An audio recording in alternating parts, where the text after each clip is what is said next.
Halo friend, iki mau explore dalan jalur apa ki jenenge apa ki pelangkrongan via Randu Gede, Plaosan. Nah, dalane kaya apa? Jalur Magetan bagian-bagian jero kaya apa? Ayo, ketutne aku.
Halo friend, guys, teko lokasi apa Duku Sudan.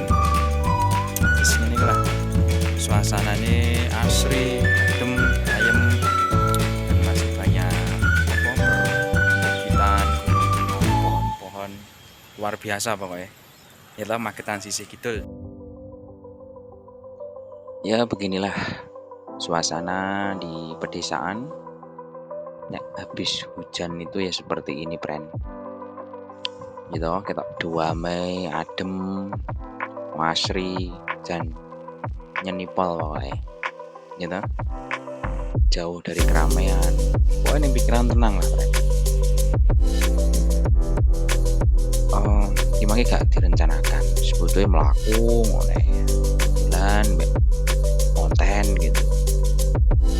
Yes, seperti itulah suasana nih di pedesaan G. Pokoknya hijau-hijau tok di sini. Gitu, friend. Wes ngono ae. Tak lanjutkan perjalanan lagi. Terima kasih. Aku review edan kita. Wis gitu ae. Tetep disyukuri, jalani, nikmati apa sing diduweni saiki. Aja ndangak dur-dur ning gulu loro. Oke. Salam modal nekat. Ingat, kita bukan pewaris tapi kita perintis. Oke.